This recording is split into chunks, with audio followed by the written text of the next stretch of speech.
Voilà, chers amis, bonjour. C'est une grande joie pour moi de vous revoir et de pouvoir recommencer nos cultes ici, non seulement avec une salle totalement vide comme on l'a fait ces derniers temps, mais vous êtes là et je suis très heureux de vous voir. J'aimerais saluer aussi les personnes qui tout à l'heure nous suivront en ligne. Ce premier culte est enregistré. Ensuite, on va essayer de le mettre le plus vite possible en ligne pour qu'il soit à disposition des gens qui doivent rester à la maison. J'aimerais juste leur adresser un petit message. On pense bien à vous. Mais aussi ce matin, on a quelques soucis techniques. C'est une première pour nous d'enregistrer le culte en direct. Notre équipe technique ne pouvait pas être là ce matin. Donc ça repose sur des personnes qui se sont dévouées au pied levé pour pouvoir assurer la meilleure qualité possible.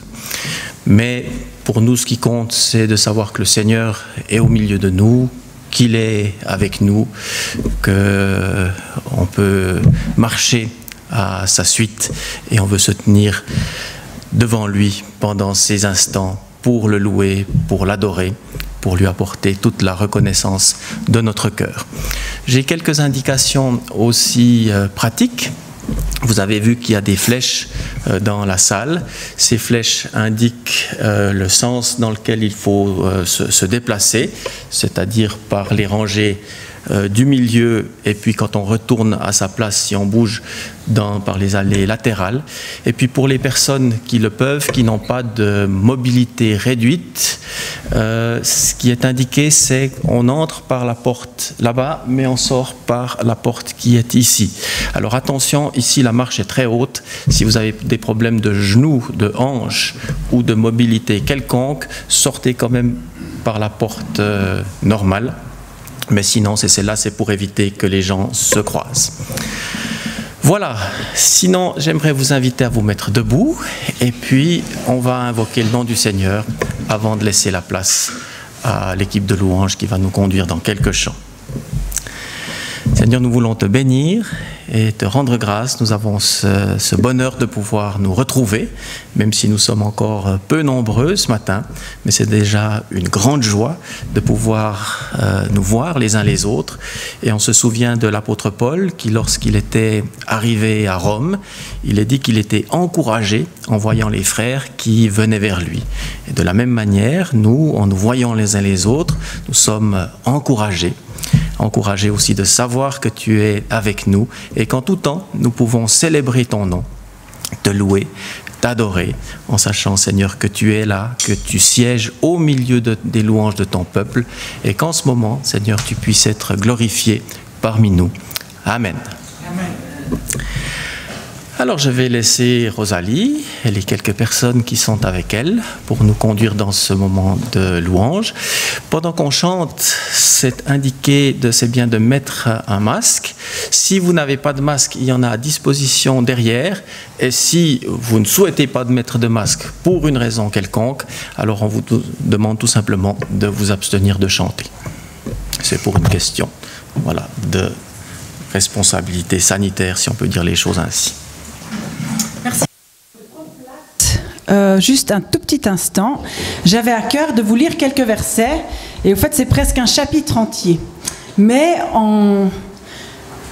j'étais très touchée en lisant ce chapitre, c'est la lettre aux Hébreux, le deuxième chapitre, et ces derniers mois, et encore ces dernières semaines, je trouve qu'il y a deux sujets qui sont très forts, et je vais vous lire le chapitre et vous allez voir si vous avez la même impression que moi. Alors, attendez, je vais commencer au verset 5. En effet, ce n'est pas à l'autorité d'ange que Dieu a soumis le monde à venir dont nous parlons. Quelqu'un a d'ailleurs rendu quelque part ce témoignage. Qu'est-ce que l'homme pour que tu te souviennes de lui, ou le Fils de l'homme pour que tu prennes soin de lui? Tu l'as abaissé pour un peu de temps au-dessous des anges. Tu l'as couronné de gloire et d'honneur. Tu as tout mis sous ses pieds. En effet, en lui soumettant toutes choses, Dieu n'a rien laissé qui échappe à son autorité. Maintenant, pourtant, nous ne voyons pas encore que tout lui soit soumis. Toutefois, celui qui a été abaissé pour un peu de temps au-dessus des anges, Jésus, nous le voyons couronné de gloire et d'honneur à cause de la mort qu'il a soufferte. Ainsi, par la grâce de Dieu, il a connu la mort pour tout être humain. En effet, celui pour qui et par qui toute chose existe voulait conduire à la gloire beaucoup de fils. Il lui convenait donc de qualifier parfaitement par des souffrances l'auteur de leur salut. De fait, celui qui procure la sainteté et ceux qui en bénéficient ont tous une seule et même origine. C'est pourquoi il n'a pas honte de les appeler ses frères. Lorsqu'il dit « J'annoncerai ton nom à mes frères, je te célébrerai au milieu de l'assemblée, et encore, je me confierai en lui, et enfin, me voici, moi et les enfants que Dieu m'a donnés. » Puisque ces enfants ont en commun la condition humaine, lui-même l'a aussi partagée de façon similaire. Ainsi, par sa mort, il a pu rendre impuissant celui qui exerçait le pouvoir de la mort, c'est-à-dire le diable, et libérer tous ceux que la peur de la mort retenait leur vie durant dans l'esclavage. En effet, assurément, ce n'est pas à des anges qu'il vient en aide, mais bien à la descendance d'Abraham. Par conséquent, il devait devenir semblable en tout à ses frères, afin d'être un grand prêtre rempli de compassion et fidèle dans le service de Dieu pour faire l'expiation des péchés du peuple. En effet, comme il a souffert lui-même lorsqu'il a été tenté, il peut secourir ceux qui sont tentés. C'est tellement beau. Il y a tellement de choses à dire. Mais il y a deux choses qui m'ont particulièrement touchée.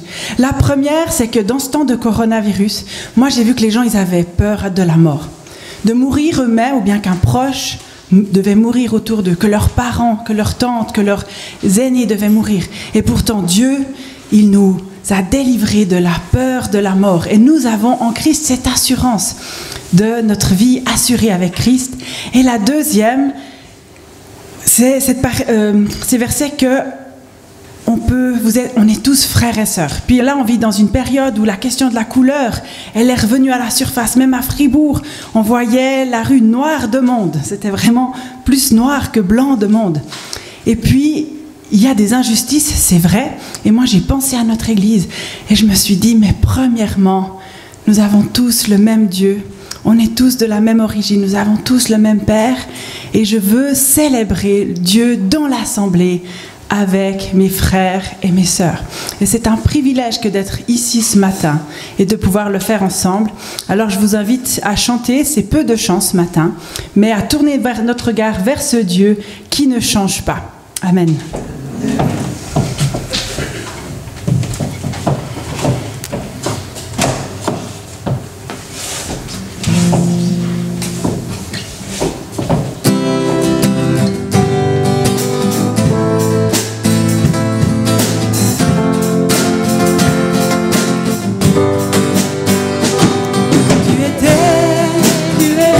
Tu seras toujours le même.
Soit la gloire.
merci beaucoup à notre équipe de louanges. On fera l'offrande tout à l'heure, après le message, lors d'un dernier chant. Et puis je voulais préciser, pour les personnes qui n'auraient pas remarqué, qu'il faut laisser vos noms sur les listes qui sont derrière, votre nom et votre numéro de téléphone. Maintenant, que vous sachiez, ces listes ne sont pas données à qui que ce soit une fois qu'elles sont remplies. Elles restent dans mon bureau et 14 jours après, elles sont détruites s'il n'y a pas de problème de pandémie de contagion. Voilà. Mais on arrive maintenant au moment de la prédication et j'aimerais vous inviter à lire quelques versets qui se trouvent dans l'Épître aux Éphésiens au chapitre 5 et je lirai depuis le verset 18. Éphésiens 5, depuis le verset 18 au verset 21. Ne vous enivrez pas de vin, c'est de la débauche, mais soyez remplis de l'esprit. Entretenez-vous par des psaumes, des hymnes, des cantiques spirituels. Chantez et célébrez le Seigneur de tout votre cœur.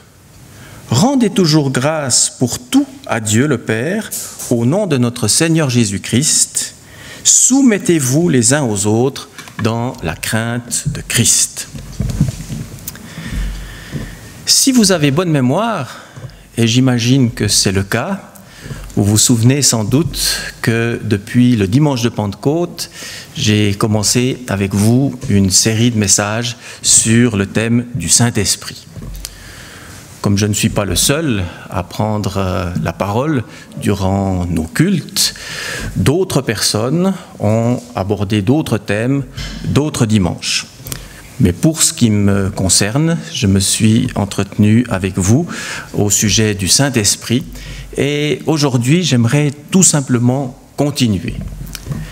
Qu'est-ce qu'on a dit jusqu'à ce jour? Eh bien, tout d'abord que le Saint-Esprit est Dieu. Alors, dit comme cela, je crois qu'il y a quelqu'un qui veut entrer. Si quelqu'un peut aller voir, je vois quelqu'un qui cherche à entrer, mais qui soit n'y arrive pas. Voilà, c'est Dan qui s'occupe de cela. Je disais, qu'est-ce qu'on a dit jusqu'à ce jour à propos du Saint-Esprit? Eh bien, tout d'abord que le Saint-Esprit est Dieu. Alors c'est vrai que dit comme cela, ça peut sembler une lapalissade. Et pourtant, c'est une vérité fondamentale. Dans la Bible, Dieu se révèle comme étant le seul et unique Dieu, mais aussi mystérieux que cela puisse paraître, il se révèle dans les personnes du Père, du Fils et du Saint-Esprit. Et le Père et le Fils et le Saint-Esprit ne sont pas trois petits dieux qui ensemble formeraient un grand Dieu unique, mais le Père est Dieu, le Fils est Dieu et le Saint-Esprit est Dieu. Et si vous voulez un bon conseil, il faut chercher davantage à croire cela plutôt qu'à le comprendre. Ceci pour dire que le Saint-Esprit est Dieu au même titre que le Père et le Fils. Et le Saint-Esprit est celui qui a été envoyé dans l'Église afin que l'Église ne soit pas simplement un peuple parmi d'autres peuples, mais une habitation de Dieu en esprit. Et le Saint-Esprit ne plane pas au-dessus de l'Église comme il planait autrefois à la surface des eaux au jour de la création, mais il habite le cœur de chacune et chacun d'entre nous, le cœur de chaque croyant. Et on a vu dans les messages précédents sur cette question du Saint-Esprit que l'Esprit de Dieu agit dans notre vie et c'est grâce à son action que nous pouvons nous conformer à la volonté de Dieu. Il produit des transformations qui nous rendent capables de vivre selon Dieu. Mais on a vu aussi que notre manière de vivre pouvait favoriser ou non l'action du Saint-Esprit dans notre vie. D'où un certain nombre d'enseignements, principalement dans le Nouveau Testament, qui nous disent comment vivre en relation avec le Saint-Esprit. Et dans ces enseignements, on trouve par exemple des mises en garde, comme par exemple, n'attristez pas le Saint-Esprit, ou plus grave encore, n'éteignez pas l'Esprit. Et on a eu l'occasion de s'arrêter là-dessus durant les messages précédents. Mais il y a aussi dans ces enseignements des paroles qui résonnent à nos oreilles comme des encouragements. Et dans le texte de ce matin, vous avez pu entendre cette parole qui dit « Soyez remplis du Saint-Esprit ». Et ce matin, on va s'entretenir sur cette parole « Soyez remplis », soyez continuellement remplis du Saint-Esprit.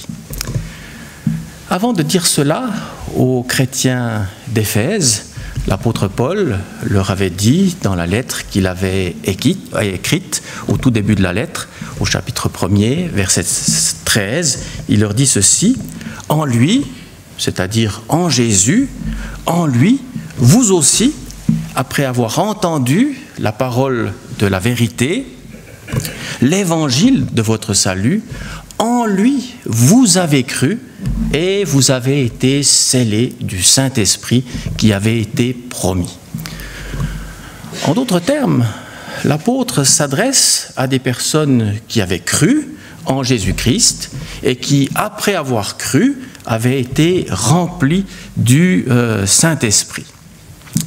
Seulement, après avoir été remplis de l'Esprit, il leur revenait à eux de veiller afin d'être continuellement remplis de cet Esprit. Je crois que l'idée qui se trouve dans notre passage de ce matin, soyez continuellement remplis de l'Esprit, ne va pas dans le sens de dire vous avez été remplis de l'Esprit une fois, vous n'avez plus à vous inquiéter de cela, c'est bon pour le restant de vos jours. L'idée va dans le sens de dire vous avez été remplis, mais il vous revient maintenant d'entretenir cette vie de l'Esprit en vous. De veiller à être continuellement rempli du Saint-Esprit. Et le verbe qui a été traduit ici par remplir, à l'époque, était aussi utilisé pour parler, par exemple, du vent qui remplissait les voiles des navires et qui les emmenait à travers les mers. Ou alors, ce verbe était aussi utilisé pour parler du sel qui devait pénétrer la viande pour la conserver. Ou alors, on utilisait encore ce verbe pour parler d'un contrôle total. Alors attention, quand on parle de contrôle total, le Saint-Esprit ne nous contrôle pas à la manière des esprits mauvais, des puissances de ténèbres qui manipulent notre volonté, mais le Saint-Esprit, on peut dire d'une certaine manière, règne en nous souverainement et produit dans nos vies des transformations, des changements. Il nous inspire et il nous conduit. Et à la lumière de ce qui vient d'être dit, on comprend qu'être habité du Saint-Esprit, être rempli de l'Esprit, c'est être transformé par lui et c'est être conduit par lui. Mais est-ce qu'il y aurait des choses particulières à observer afin d'être continuellement rempli du Saint-Esprit ? Eh bien, le fait que l'apôtre Paul dise « soyez », c'est-à-dire c'est un impératif, « soyez remplis du Saint-Esprit », laisse entendre que oui. D'ailleurs, la Bible Hostie, une traduction catholique de la Bible, a traduit ce verset de la manière suivante. Elle a traduit « remplissez-vous du Saint-Esprit ». Alors on peut se poser la question, mais comment se remplir du Saint-Esprit ? Parce qu'en fait, c'est Dieu qui déverse en nous son esprit. C'est pas nous, par une sorte de gymnastique, je ne sais laquelle, qui produisons cela. C'est Dieu qui déverse son esprit, mais une fois que nous sommes remplis de l'esprit, alors il nous revient à nous de veiller afin d'en être continuellement remplis. Et vous avez entendu que souvent j'insiste sur ce continuellement, parce qu'en effet, l'idée du texte de ce matin va dans le sens d'être continuellement rempli du Saint-Esprit. Et en fait, la meilleure manière de nous assurer d'être continuellement remplis du Saint-Esprit, c'est de tout simplement vivre selon ce qu'il produit dans nos vies. Et dans la suite des versets que nous avons lus, vous avez pu entendre 3 conséquences qui découlent du fait d'être rempli de l'Esprit. Et l'apôtre Paul mentionne, ici vous avez pu l'entendre, la louange, la reconnaissance, ainsi que la soumission les uns aux autres. Et ce matin, je vous propose qu'on puisse s'arrêter quelques instants sur ces 3 éléments, la louange, l'action de grâce, rendez toujours grâce, c'est-à-dire la reconnaissance, et puis la soumission les uns aux autres. Et ces 3 choses sont à considérer à la fois comme les conséquences de ce que l'Esprit produit dans notre vie, de la plénitude de l'Esprit, mais en même temps comme le moyen d'accéder à cette plénitude. Et en disant cela, je n'invente rien, je ne fais que citer les notes de bas de page de la Bible du Semeur. Mais on commence avec cette question de la louange. L'apôtre Paul, vous l'avez dit, vous l'avez entendu, dit aux chrétiens d'Éphèse, « Entretenez-vous par des psaumes, par des hymnes, par des cantiques spirituels, chantez et célébrez le Seigneur de tout votre cœur. » Alors j'aimerais juste faire une petite parenthèse par rapport à ce qu'on vit ces temps. L'application faite de manière générale de ce verset est plutôt une application communautaire, c'est-à-dire c'est dans le cadre du rassemblement qu'on s'entretient les uns les autres par des psaumes, par des hymnes, par des cantiques spirituels qu'on chante à Dieu. Mais ce qu'on peut vivre sur le plan communautaire peut tout à fait être vécu sur le plan personnel. Et je dis cela parce que c'est vrai que dans les temps que nous vivons, il est peut-être un peu moins indiqué que d'habitude que de chanter dans le cadre de la communauté. Alors on l'a fait avec les masques, avec un peu de protection. Mais enfin, vous avez remarqué qu'on a aussi un peu diminué le temps de louange. Mais dans notre vie personnelle, lorsqu'on est dans sa salle de bain, il n'y a strictement aucune restriction. Il paraît d'ailleurs que les gens aiment beaucoup chanter dans leur salle de bain parce que dans les salles de bain, ça résonne bien. J'ai d'ailleurs vu il n'y a pas longtemps sur les réseaux sociaux la skieuse Michaela Schifrin qui a enregistré un chant. Elle chante très bien, en parenthèse, s'accompagnait de la guitare très bien. Elle a fait ça dans sa salle de bain et ça sonne bien. Donc si vous voulez chanter à tue-tête dans votre salle de bain les louanges du Seigneur, c'est tout à fait bienvenu. Le Seigneur recevra cela comme une louange qui lui est adressée. Mais on pourrait détailler un tout petit peu plus ce verset en s'arrêtant sur les termes de s'entretenir, de chanter, de célébrer, mais je crois qu'il n'est pas faux de résumer tout simplement cela en parlant tout simplement de louange. Et plus précisément de louange qui s'exprime par le chant. Et cette louange-là, ça peut sembler curieux, mais elle a toute son importance. Le fait de chanter bien ou de chanter mal, dans le contexte qui nous occupe, est tout à fait secondaire. Par contre, d'exprimer notre louange par le chant n'est pas secondaire du tout. Et l'apôtre Paul, qui avait vécu un miracle extraordinaire, alors qu'il chantait les louanges de Dieu en compagnie de Silas, enfermé dans sa prison à Philippe, était bien placé pour le dire. Et ce n'est pas quelque chose de nouveau qu'on chante beaucoup dans les églises. D'ailleurs, ici, dans le quartier, il y a quelqu'un qui a qualifié notre église de l'église qui chante. Alors, c'est plutôt un bon point pour nous. C'est plutôt une bonne image qui est véhiculée au travers de cela. Mais il faut savoir qu'on n'est pas les premiers à faire cela. Et peut-être vous savez que les églises allemandes, suite à la Réforme, ont produit quelques 100 000 chants. Aujourd'hui, on dit parfois qu'on a beaucoup de chants avec nos 4 recueils de Jem et un peu plus de 1000 chants. C'est vrai, on a beaucoup et on peut être reconnaissant pour cela. Mais 100 000, c'est encore quelque chose de plus. Et puis vous avez peut-être entendu parler du comte de Zinzendorf, qui était un noble allemand qui avait accueilli sur ses terres des réfugiés chrétiens de Moravie, d'où leur nom les Moraves. Et ce comte a écrit à lui tout seul quelques 2000 cantiques. Mais il recommandait à ses ouailles d'en apprendre des centaines par cœur. Et ces communautés étaient des communautés très dynamiques d'un point de vue de l'envoi missionnaire. Et à un certain moment, alors qu'il voulait envoyer, qu'il y avait des missionnaires qui allaient partir, ils s'étaient réunis et ils ont commencé par chanter une vingtaine de cantiques. Et puis arrivé à la fin, ils se sont dit on va continuer et ils en ont rajouté 20, 40. Puis arrivé à 40, ils ont continué, 20 de plus, 60. Et après avoir chanté 60 cantiques, ils n'avaient toujours pas envie de s'arrêter.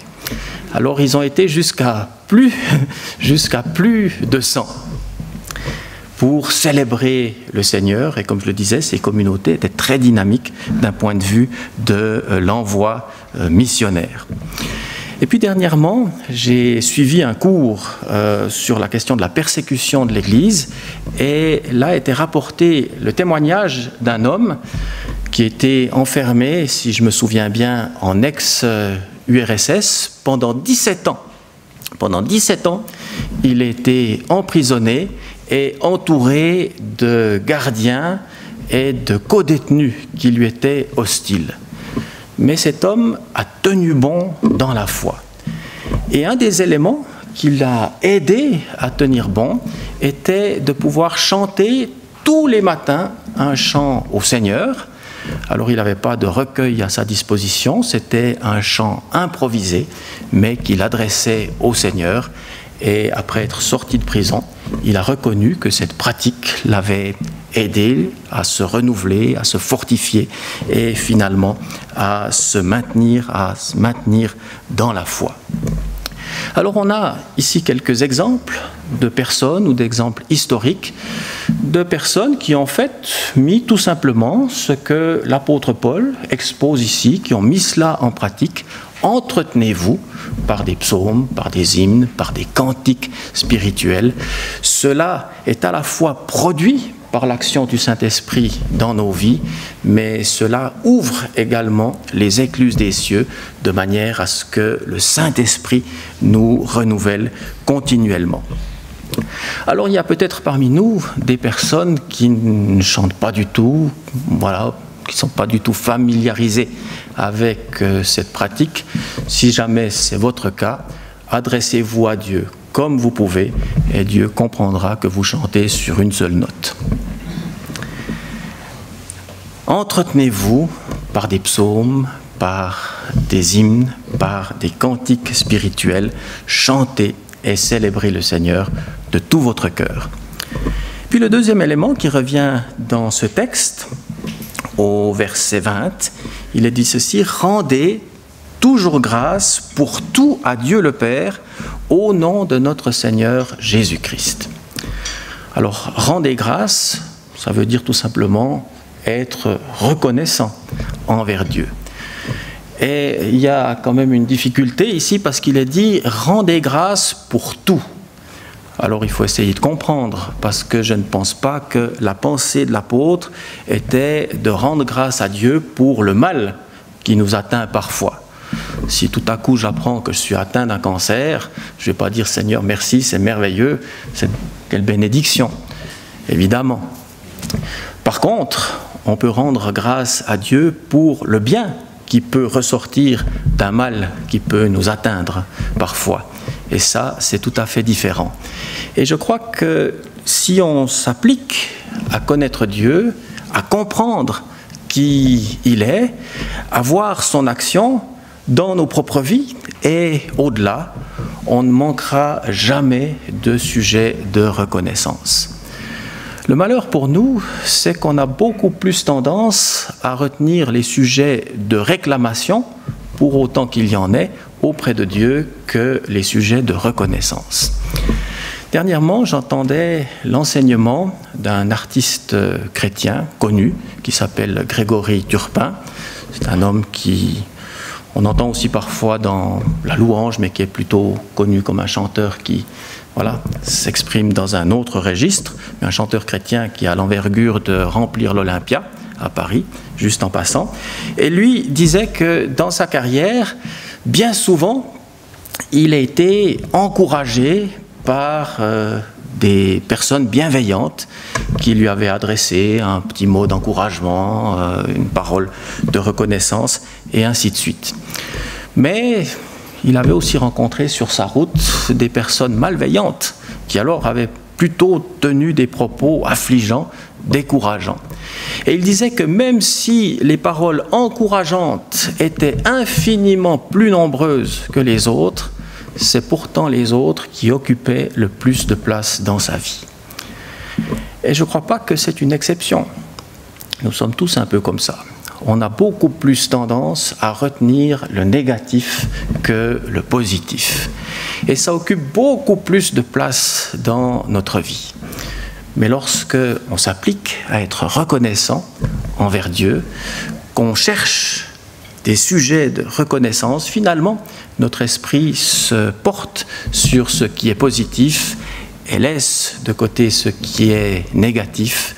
Et le fait d'être reconnaissant de cette manière-là à Dieu est aussi produit par l'action du Saint-Esprit, mais en même temps, c'est une sorte d'autoroute par laquelle le Saint-Esprit peut agir dans nos vies, nous renouveler et nous remplir de manière à ce que nous en soyons constamment remplis.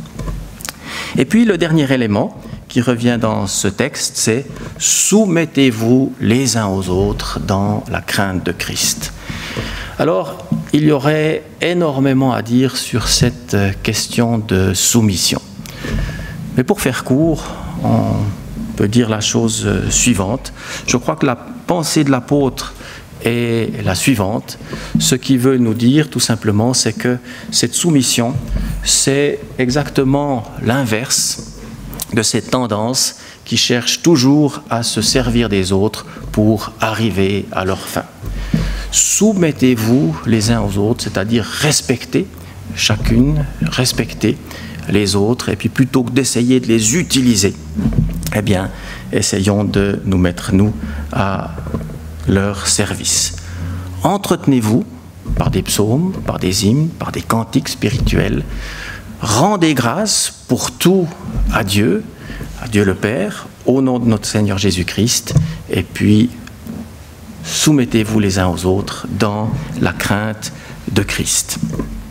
Et comme je le disais tout à l'heure, ces trois éléments, alors la liste n'est pas exhaustive, on le comprend bien, mais ces trois éléments sont à la fois produits par l'action du Saint-Esprit dans notre vie, mais lorsque nous les vivons, lorsque nous les pratiquons, alors nous marchons dans le sens de ce que produit l'Esprit dans nos vies, et cela contribue au fait d'être toujours et continuellement remplis de l'Esprit.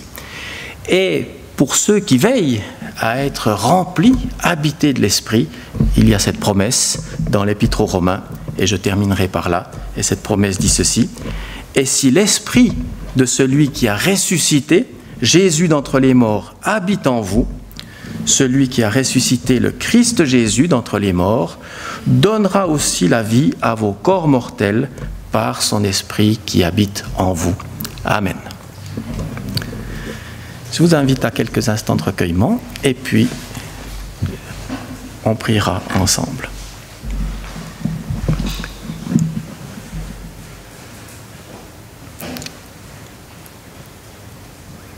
Seigneur, nous bénissons ton nom parce que tu nous as appelés à te connaître. Mais non seulement tu nous as appelés à te connaître, mais tu as voulu, Seigneur, que nous soyons remplis de ton esprit. Et c'était déjà la promesse faite par les prophètes. Je déverserai de mon esprit sur toute chair. Et Seigneur, nous te bénissons parce qu'aujourd'hui, nous avons le privilège de pouvoir vivre cela, de pouvoir expérimenter cette vie de l'esprit dans nos vies. Et notre prière, Seigneur, c'est que nous puissions vivre en conformité avec ce que l'Esprit produit dans nos vies, de manière à être continuellement remplis de ton Esprit. Et nous savons, Seigneur, que si nous sommes remplis de ton Esprit, habités de ton Esprit, nous sommes remplis d'une espérance, et une espérance éternelle, puisqu'il est dit que si cet Esprit habite en nous, alors c'est cet Esprit qui redonnera la vie à notre corps mortel, qui nous redonnera la vie pour la vie éternelle. Seigneur, que tu sois glorifié, que tu sois élevé. Amen.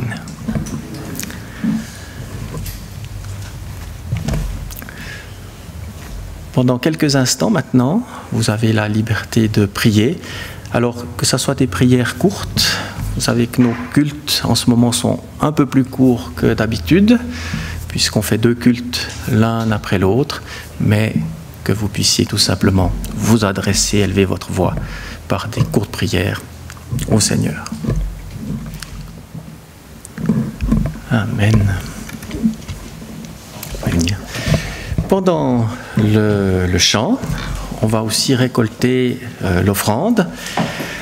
Alors, normalement, c'est sûr que l'offrande chez nous est plus discrète, c'est les paniers qui passent dans les rangs. Là, on va éviter justement que des objets passent de main à main. Alors, vous pouvez bien sûr venir devant. Voilà, vous êtes invités. J'aimerais préciser la chose suivante, c'est que pendant toute cette période de confinement, on a plutôt indiqué aux personnes qui souhaitaient soutenir l'Église de le faire par le biais du compte postal. Alors bien sûr, c'est peut-être devenu aussi votre pratique habituelle. Si c'est votre pratique, ne vous sentiez pas obligé de mettre dans le panier du dimanche matin. Chacun choisit le moyen qui lui convient le mieux. Mais certaines personnes préfèrent l'anonymat, alors c'est pour ça qu'on conserve la collecte du dimanche matin.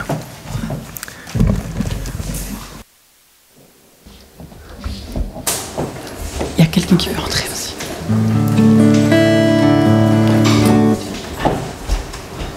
Alors, pardon. Mauvaise organisation. On va chanter un chant qui dit « Je veux me réjouir », mais on avait envie de le chanter « On veut se réjouir ». On va essayer, c'est un peu difficile, c'est écrit « Je », mais on peut dire « On ».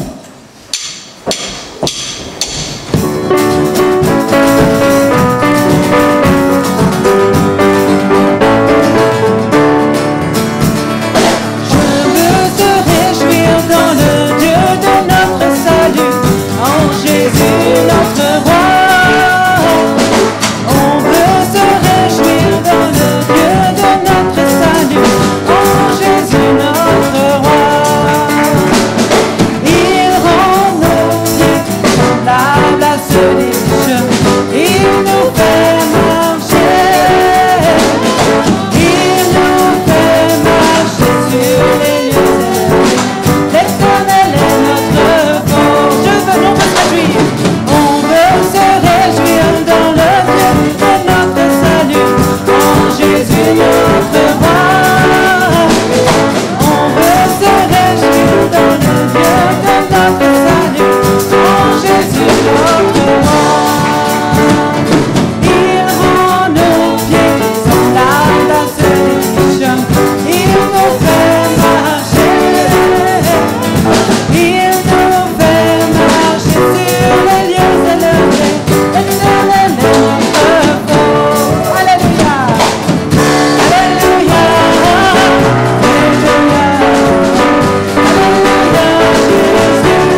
pouvez prendre place, c'est le moment des annonces. Alors je vais laisser, c'est Rosalie, je crois, qui nous donne les annonces ce matin.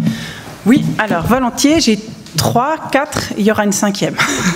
Mais la première, donc, c'est le programme de l'été. Donc ce mardi, il y a une rencontre ici de prière. Les groupes de maison sont libres de faire comme ils le souhaitent, mais il y aura ici ce mardi, donc à 20h ou 20h15 à 20h, une réunion ici. Ce vendredi, il y aura aussi une soirée feu pour les hommes. C'est une soirée qui concerne que la gente masculine, qui se retrouve chez Christian Vuarneau pour manger ensemble. En général, on grille la viande et après, ils passent leur soirée. Donc, s'il y a des personnes qui sont intéressées, qui ne connaissent pas, qui n'ont jamais pu participer, vous pourrez vous adresser, je pense, à Dan à la fin du culte. Une autre annonce, c'est que hier, Danilo et Lucette Hasler ont fêté leurs 50 ans de mariage. Ils ne sont pas là, mais on peut les appeler, dire s'ils le voient. Moi, dans ma cuisine, pour ceux qui sont déjà venus, j'ai un petit aimant et il est marqué que les 50 premières années sont les plus difficiles. Et après, ça va. Alors moi, je pense qu'aujourd'hui, ils se sont levés, ils se sont dit « Mais est-ce que c'est facile aujourd'hui ?» Et moi et Dan, on a fêté hier nos 17. Alors j'ai encore 33 ans. Une dernière annonce pour ma part, c'est que on vous avait dit au début de l'année qu'on avait une comédie musicale qui racontait la vie de Georges Muller qui devait avoir lieu ce printemps. Elle a été repoussée. Il y a du négatif, mais le positif pour nous, c'est qu'il y aura 2 représentations ici à Fribourg. Le samedi 28 novembre, c'est dans longtemps, mais le spectacle aura lieu à Fribourg. Et puis, il y a des prix avantageux qu'on peut avoir jusqu'à la fin août.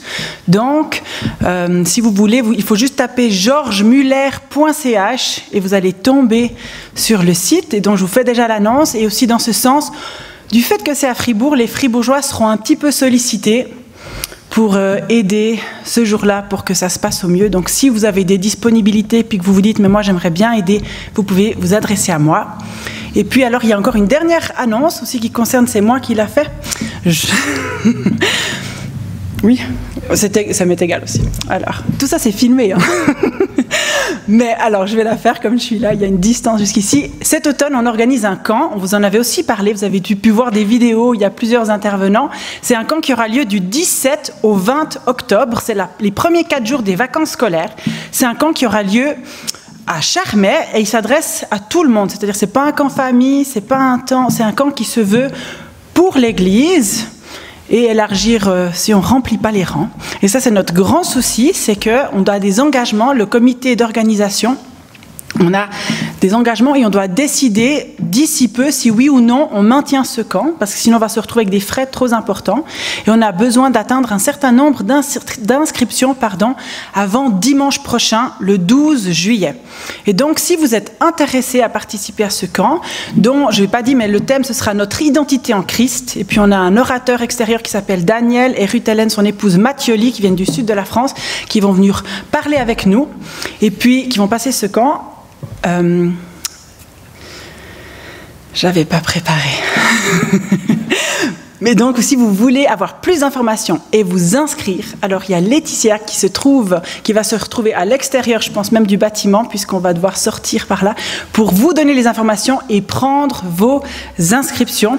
Et puis encore une fois, sur le site de l'église, vous avez une vidéo de promotion plus le PDF que vous pouvez imprimer, remplir et nous renvoyer. Voilà, je crois que j'ai tout dit.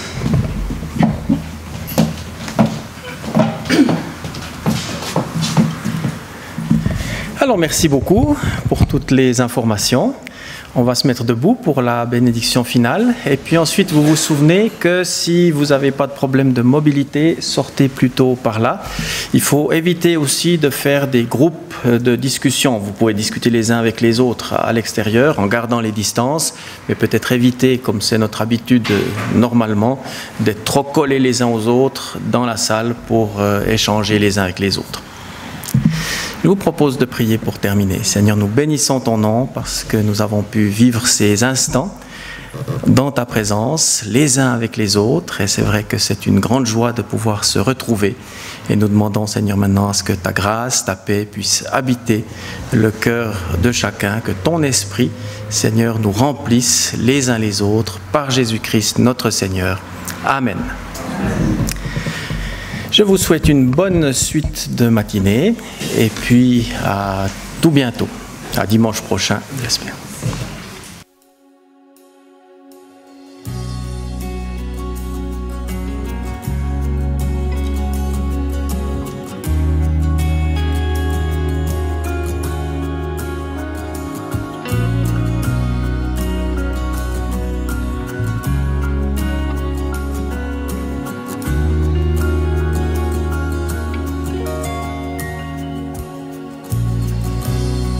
Oui, nous voulons être un peuple embrasé, l'église que ton cœur attend.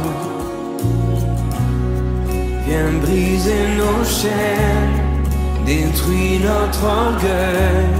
Seigneur, fais-le maintenant. Nous voulons être. Oui, nous voulons être un peuple embrasé, l'église que ton cœur attend. Viens briser nos chaînes, détruis notre orgueil. Seigneur, fais-le maintenant. Notre Père plein de bonté, nos cœurs à toi s'abandonnent. Pour ce monde que tu as tant aimé, Seigneur, voici nos couronnes. Esprit de Dieu,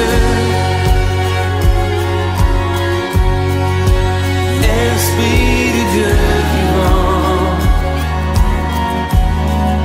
souffle du nord, souffle du sud, souffle de l'est, souffle de l'ouest. Esprit de Dieu, Esprit de Dieu vivant, souffle des quatre vents et descend sur nous. Envoie ta puissance, envoie ta puissance, rends-nous les témoins d'un royaume qui se répand. Fais brûler nos cœurs au sein des ténèbres, comme un phare